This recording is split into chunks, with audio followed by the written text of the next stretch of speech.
Good morning. We're going to conclude this morning a 5-part series on the subject of marriage. Kind of worked through it talking about the institution of marriage, seeing it as something that God designed and established, and then we looked at the vocation, the main assignment, Christ-like love. We looked at the code for a husband, the code for a wife. We talked about the ethic of marriage, chastity, which is where we left off. And today I'd like to think about the seasons of marriage, till death do us part.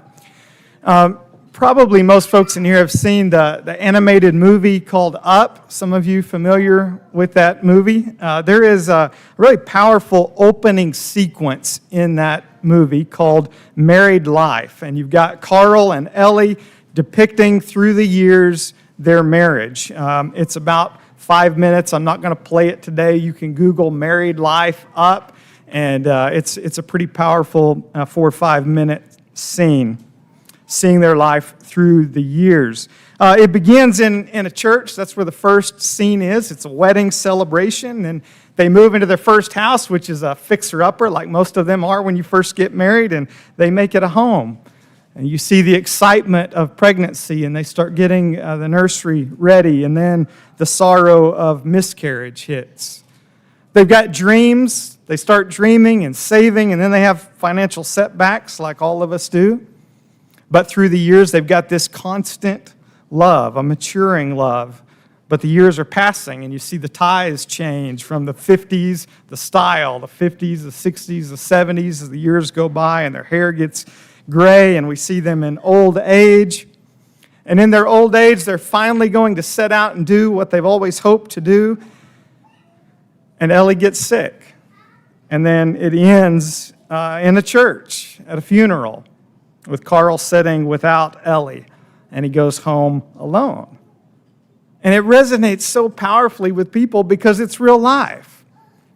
It's just how we experience life and marriage, the happy, the hard, the sad times through the seasons of marriage. So I thought it would be helpful today to think about marriage in terms of seasons, kind of think about through the seasons of marriage and gather some wisdom for those different seasons. So what we're going to do today is we're going to start by talking about time and then marriage, and then we're going to end with God. We've got to think about time. We're going to look at this famous time poem in Ecclesiastes. Ecclesiastes chapter 3. Very familiar with this passage, no doubt. Let's hear it again. Ecclesiastes chapter 3, verses 1 through 8. For everything there is a season, and a time for every matter under heaven. A time to be born, and a time to die. A time to plant, and a time to pluck up what is planted. A time to kill and a time to heal, a time to break down and a time to build up, a time to weep and a time to laugh, a time to mourn and a time to dance, a time to cast away stones and a time to gather stones together, a time to embrace and a time to refrain from embracing, a time to seek and a time to lose, a time to keep and a time to cast away, a time to tear, a time to sow, a time to keep silence, a time to speak, a time to love, a time to hate, a time for war, a time for peace. Okay, so in this passage, first, this poem presents a range of real-life experiences. You notice in there's 14 pairs of opposites, and those opposites reflect the normal back and forth, ups and downs of life that we are all familiar with. It's why it resonates with us, like that sequence in Up. It resonates because it's real life. We read that and we think about the back and forth, the ups and downs, like when you hold a newborn baby, or when you bury a loved one, when you can't stop laughing, when you can't stop crying, when she said yes, when you went through a breakup, how you feel on Friday, finally Friday, how you feel on Monday, when our sons and daughters go off to war, and when they come home. It's the whole range. It's real life. It's what we experience in the everyday. I love that the last word in the series is peace, shalom. I think that's significant. And the whole range of things we experience, the very last thing, there's a promise there, is shalom, peace. This poem teaches the wisdom of different things at different times. The heading for those 14 contrasting events is, "For everything there is a season and a time for every matter under heaven." It invites us to think about what is it time for. And you'll notice in some of those, they're looking for wise action at the right time. So think about it this way. There's a time to speak up, right? There's a time when it is wise to speak up. And sometimes it's wise to hold your tongue. You have to be discerning. There's a time to start a project.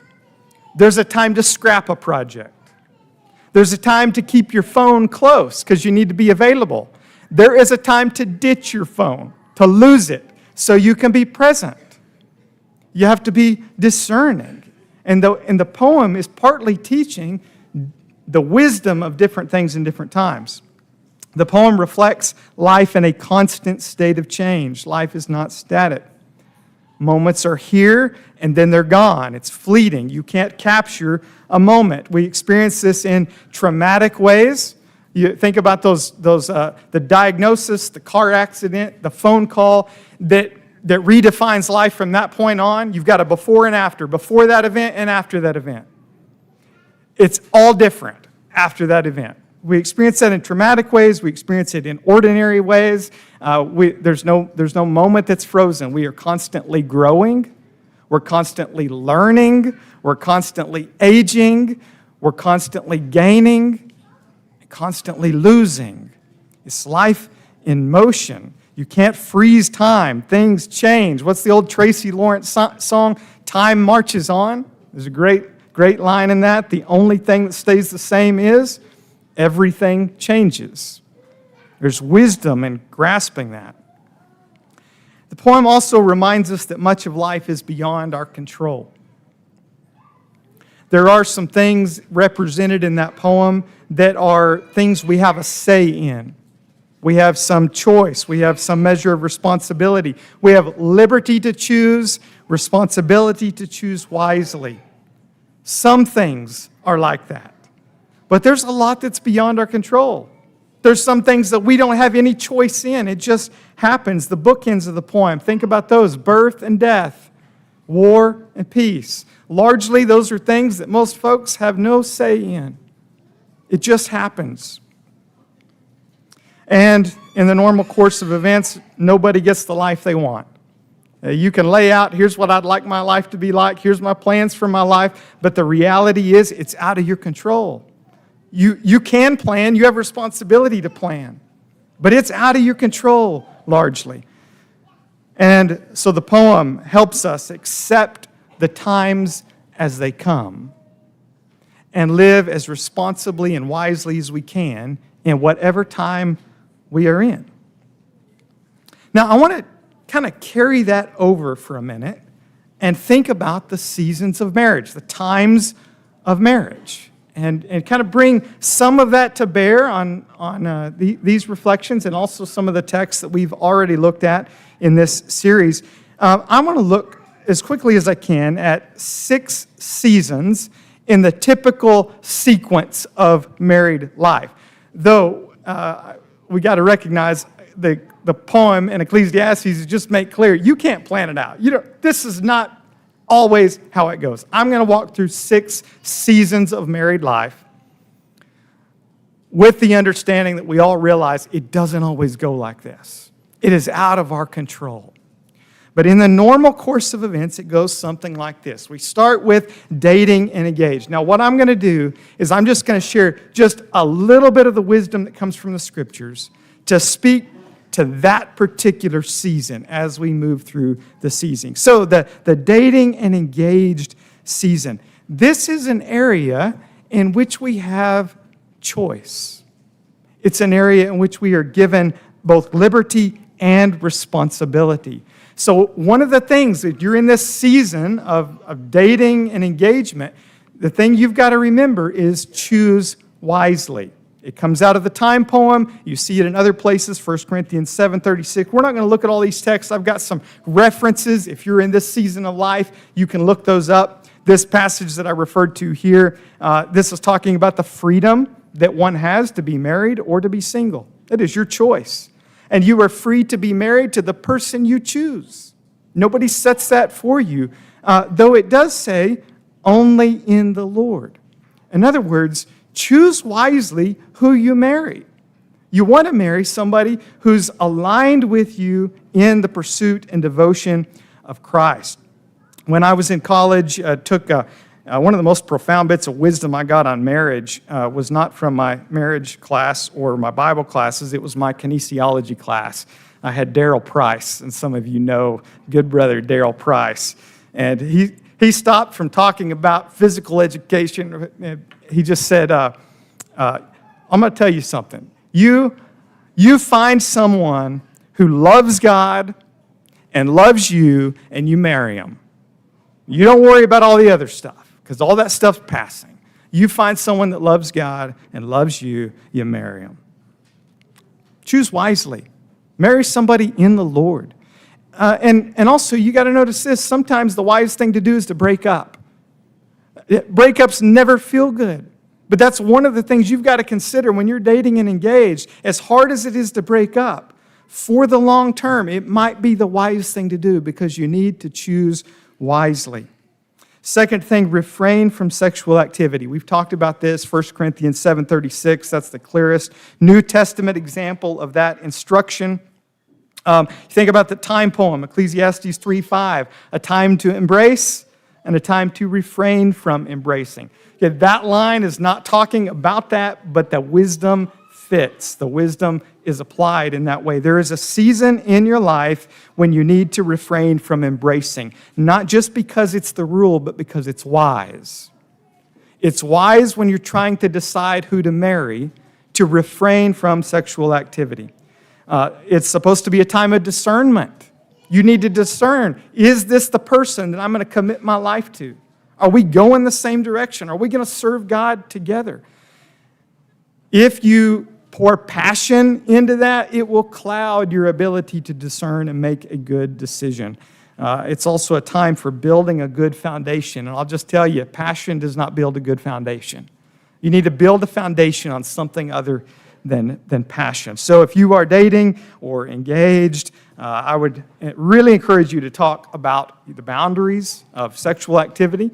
Respect those, honor them. They are important. They're not just a rule. They are wise. Choose wisely. Newlyweds, maybe first 6 months, first year of marriage. We all know the honeymoon period ends, right? It ends. A lot of people will say the first year is the hardest year. I'm not going to lay that down and say that's how it goes. It's not necessarily the hardest year. But the first year is a time when your love is tested. And it's a time when love can potentially really mature. Because it goes from being all the excitement and the ideal picture to real life, real people, and everybody's got quirks and everybody's got these oddities and sins, and it's hard. So what do you do when it gets hard? Well, first, I want to encourage you, don't play the blame game. That is an old game. It's gone back to the very first couple. That's our reference, Genesis 3:12. The first couple, remember Adam? It's her fault. Couples have been doing that ever since. What's the problem right now? Her? Him? Don't play the blame game. The fact is, you are two very imperfect people. Every marriage is made up of imperfect people. It is very wise to look in the mirror, to take a good, honest look at yourself and to recognize, as much as I find it difficult to love them sometimes, they're finding it hard to love me. So you think, what am I contributing to this marriage, both good and difficult? This first year of marriage, it is a time to grow in humility and grace. Humbly recognize you're not easy to live with. Give much grace to the other one. Do your own homework. 1 Corinthians 7:17, I love this passage. It says, only let each person lead the life that the Lord has assigned to him and to which God has called him. The idea is here, you need to work at the assignment you have as a husband, as a wife. It's not necessarily that God has called you to be married, like he told you to be married. You chose to be married. Once you do that, when you say I do, you have an assignment from God. You are assigned from that point on to be husband, to be a wife. Do your homework. Only you can do it. Only you will be who God has called you to be as a husband. Only you can love in that way as a wife. It is assignment from God. Make sure that you're thinking about, how do I work on me? Not what does she need to do different or what does he need to be different, but what is God doing to me? What does he want me to grow in? Who does he want me to be to my spouse? You've probably seen the marriage triangle before. The idea is that the closer each of you individually get to God, the closer you become as a couple. I think if we read the time poem in Ecclesiastes, we've got to say it's not quite as nice and neat as that. You may pursue God with all your heart and your marriage still be a mess, okay? This is not saying it always goes this way, but as a general principle, if you are going to have the attributes it takes to be a loving wife and a loving husband, you're going to have to focus on God. You're going to have to focus on growing to know him and to submit your life to him. And as you do that, you become the kind of person who's the husband or the wife that you need to be, and that makes a really strong marriage. So do your homework. Focus on your spiritual life and who God is forming you to be as a husband, as a wife. Newlywed, that first year, it's not time to change her. It's not time to change him. It's time for you to change, for your love to mature. Okay, moving quickly. Moving into the raising kids period of life. And we've got to remember, Ecclesiastes in the background. It doesn't always go like this. You don't have control. It's not guaranteed that you're going to have children, and plenty of couples know the difficulty, the heartache of not being able to have children. But for those who do have children, it's a season full of joy, and it's a season with its particular challenges. It needs a particular kind of wisdom. So I want to share a few things that I think are really helpful. There's a couple of points and an illustration in here that come from a really thoughtful counselor in Amarillo named Brad Thompson, and really helped me to think about some of these things. First, I would say to you, maintain your identity as a spouse. The Matthew reference there is Jesus quoting Genesis and talking about the marriage relationship superseding all other family loyalties. We've already talked about this. The commitment you have as husband and wife is greater than every other family loyalty. Your role as a mom or a dad, if God gives you that role, the role as a mom or a dad is incredibly important and it's demanding. But the assignment you have as a husband, as a wife, is first. That's the priority. You've got to remember, I am a husband or I am a wife. Don't let that get lost in I am a mom or I am a dad. You've got to maintain your identity as a spouse. And we've talked about this, that marriage is the keystone. If marriage crumbles, everything else does. That's how it works in society. It's how it works in your family. The best thing you can do for your kids is to keep the priority on your marriage, to focus on being the husband and the wife God has called you to do. This is the language that Brad Thompson uses, maintain the priority of us. I really love and appreciate that. The illustration that he uses, you think about when a couple is dating, you can spot them when they come to church. They sit really close to each other, right? There's no space in between them. You move into the parenting stage when they've got kids and then more kids and more kids, and there's a particular strategy we have to keep them reined in. We put the kids between us, right? Okay? Nothing wrong with that. No fingers pointed there. It's illustrative, though, of what happens in this stage sometimes is distance. Distance in that relationship because other demands are pressing on you. And that just comes with the season. It's stressful. Things change. But recognize where there's distance that might be because we've been prioritizing other things over our marriage. And we shouldn't. Don't ever settle for being roommates. Work at staying close. Jesus said, what God has joined together, let no one separate. Okay, that is talking about no room for divorce. Don't divorce. But that's also saying you are meant to be soldered together, held together. Don't let anything divide and to get in between that. Keep the priority where it should be. Okay, you empty nesters. When your children are grown up, you never quit being a parent, right? You're always mom or dad. But there's a point where things change a little bit when they're out of the home, and sadly, this is where a lot of marriages end. People have just decided we're going to stick it together for the good of the children until marriage, and then their children leave, and it's just the two of them together, and it's awkward, and the romance is gone, and so they decide to cast away what it's really time to keep. And I want to encourage you at this point, rekindle the romance. Just in the course of normal life, it might be a little bit awkward when the kids leave home. You have focused on, there have been other demands in your life. And maybe you feel like the eros is gone. It left a long time before the kids did. Do you believe it can come back? Remember our passage in the Song of Songs we looked at, chapter 8, verse 7. Many waters cannot quench love, neither can floods drown it. Talks about this mighty flame. It's saying love is strong. It doesn't give up.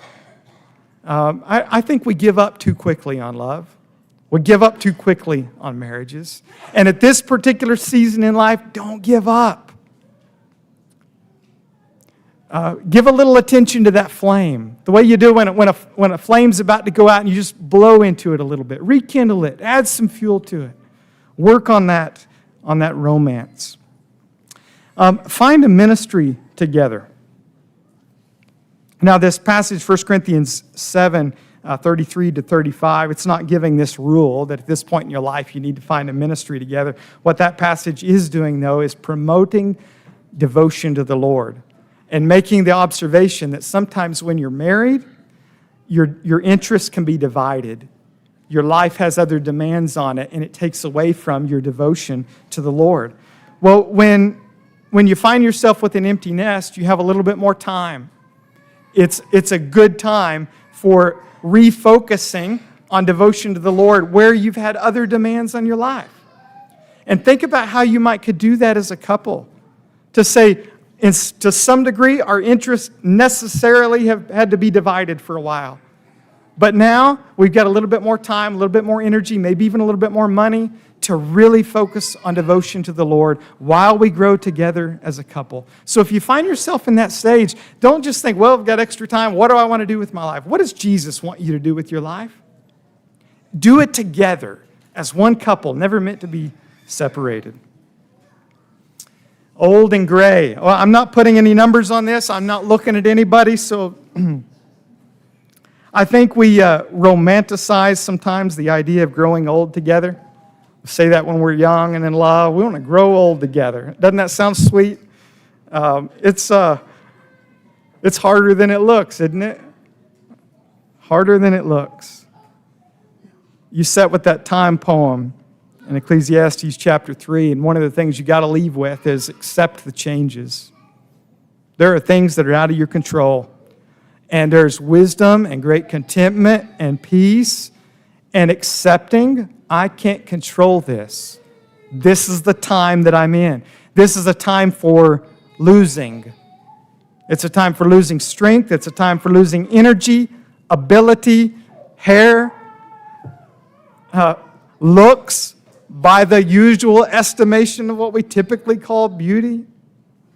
Don't hear me wrong. There is tremendous beauty and grace. I'm just talking about what we tend to think of as beauty. We're losing the things we always wanted to hang on to. And there's great contentment and peace that comes with accepting that. And there's great pleasure that comes in saying, what can I do in this season? Maybe in my marriage, we don't have what we used to. What do we have? What can I do? And so I would encourage you to serve one another in your marriage for as long as you are able. You were given to each other. Remember that God made Eve as a helper fit for him. You need each other. God gave you as a gift each other to help one another. Help one another as long as you are able. I can't help but think about the Flinikins. What a tremendous example in marriage they are. But I love something that no doubt you've heard in conversation with them. She says, I depend on his eyes, and he says, I depend on her ears. You know, that's the season of life you're in. You can't see, you can't hear like you used to. You depend on each other. Long into the last season of marriage. I talked with somebody else in our congregation. I won't name names. This husband has arthritic hands and had to ask his wife to open a jar for him. So again, I'm not gonna call him out. But nobody wants to get to the point where you can't open a jar. But isn't that what we do in marriage? We help each other. As long as we are able, we help each other. God has positioned you as a husband, as a wife, to love and to serve in a way nobody else can.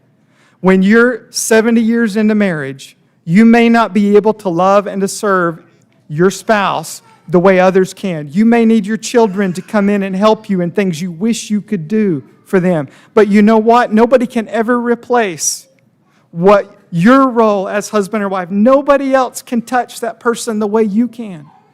No matter how old you get or how much you lose, you have a special assignment. You do what you can for your spouse for as long as you are able. Single again. When death does us part. It's one of the most difficult seasons in a marriage. You've built a life together. You've done a lot together. You've had dreams, and death came all too soon. And you gotta work through that. You can't just move on. You got to work through the grief. I'm going to put three things up here. This is not original with me. This is something that's been helpful to me in thinking about what healthy grieving looks like. And by the way, this applies every bit as much when you've experienced the tragedy of divorce and you find yourself single again for other reasons. You got to grieve. You got to go through the same kinds of things. So when you find yourself in that place, this is helpful. Accept that the past is past. You know it intellectually, but you've got to come to terms with accepting things are going to be different from here on out. Accept that the present is significant. Accept that the future holds promise. You need to express what you've lost. You have lost a great joy and a great gift. And the Bible is full of laments. It's full of giving expression to what has been lost. I put on the screen here Lamentations 3. There's no place better in the Bible that I can find that has all three of those elements that helps you work through lamenting what you can't hardly even express your sadness. Lamenting it, getting it out, coming to accept that will never be again. And then coming to find that this season has its own significance. God's love for you is steadfast. You've lost something great. God is with you, and He loves you. And there's new mercy for every new morning. There's new mercy for this season of life. And so you can welcome the opportunities and the joys that come in this season. It does not take away from the past when you find yourself laughing, when you find yourself happy again, because this moment is significant. It's a part of your life and it matters to God. And then you recognize that every season is not the last season. So you cultivate a quiet waiting for God, putting your hope in God. The Lord is my portion. I wanted to be married. I had a great marriage. I lost it. It's not all over. I'm still alive. God still loves me. I have worth to do, but this isn't the end. There's more to come. There's always a future with God, and it's glorious, and so I hope. So we got to end with God. After the time poem in Ecclesiastes chapter 3, Solomon has this concluding thought in verses 9 through 12. And I'm going to summarize it this way. He's saying, we may not be able to make heads or tails of the times.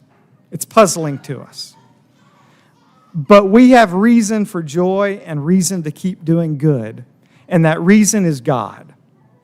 And he says it most clear in verse 11. A lot of people think that this is the key verse in the whole book of Ecclesiastes. Speaking of God, He has made everything beautiful in its time.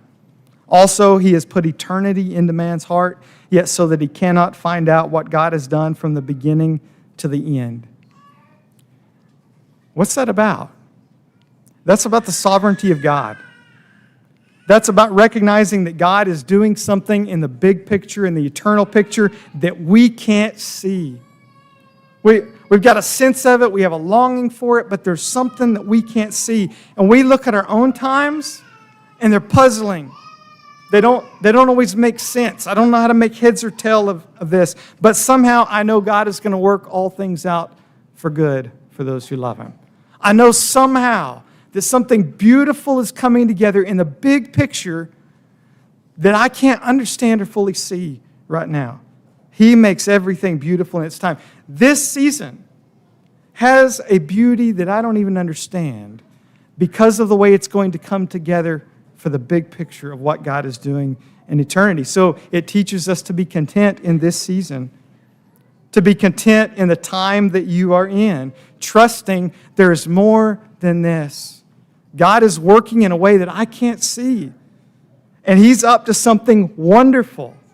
And no experience, no time or season here is ultimate. Even marriage. Even if you've got the best marriage, your dream marriage, no marriage is picture perfect. It's full of messiness, it's full of sin, it's full of brokenness, and it always ends. One of you ends up sitting alone in a funeral service and going home alone.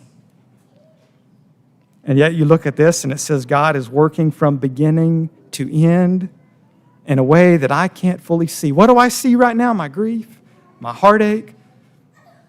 But God is working in a bigger picture. And as God has revealed it in revealed Scripture, what are the bookends of the Bible? A wedding, a marriage of a husband and a wife, and then in the end, Christ and His church. It's somehow saying, in the big scheme of things, we're moving towards not a sad end, but a wedding-type celebration. And it always is out there in front of us. No matter what this is like in this season, we know where it's going. Somehow, we're going to end up there. I've quoted Ray Ortland several times. I'll end with this quote of his. He's got a great little book on marriage. He says, for the world, at the end of history, the party's over. For the bride entering eternity, the wedding celebration has finally begun and will never end. So whatever season you're in right now, take heart in what is coming. And if you haven't accepted the invitation, the bridegroom's arms are spread open. He spread them wide on the cross to bring you to God.